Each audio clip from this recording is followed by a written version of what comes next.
My name's Andrew Stevens. I was in the Air Force for 7.5 years as a painter and finisher. It was a very good time in my life. It was exciting, done a lot, seen a lot. In 2007, I exited on redundancy. Once I left the Air Force, life was still really good.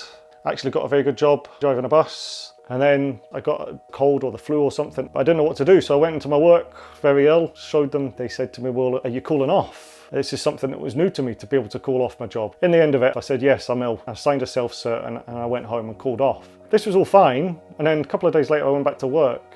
I seemed to be suddenly getting court-martialed and having to explain myself just for a few days off. And then I was getting told that if I took more days off, that I was going to start receiving disciplines and they were going to start investigating me. And I was very confused because I was physically ill.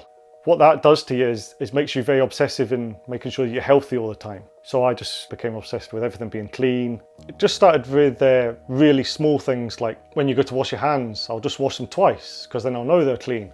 Even other things started, like the security of the house, because I didn't want to lose any money with things like that. But over years and years of doing this, it escalated seriously to the point that I was washing my hands 3 or 4 times and still not happy with that. And then I wouldn't touch my food, using a knife and fork, even for like a sandwich or something like that. And then when I got home, I wouldn't go near my children because I'd been at my work and my work was a dirty place and I didn't want to infect my kids. It sounds crazy, but that's what it was like. In the end, my wife sent me to the doctor. He says, you've got something called severe OCD. He says I was to stop my work immediately and he signed me off. And I was to go and see a psychiatrist, a psychologist on the NHS.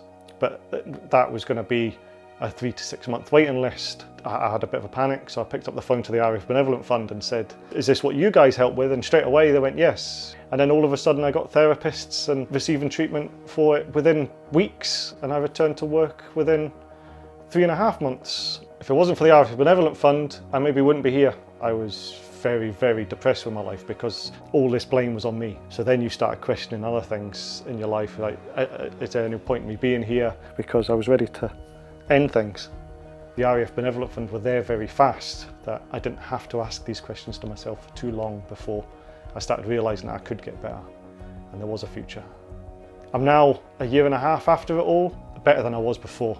My kids have got their father back. I've got a lovely wife. I live in a great part of Scotland. We're doing things that we've never done for years because the anxieties just aren't there anymore. So it's all thanks to the RAF Benevolent Fund for being so fast with the responses and helping me. And we get my life back on track.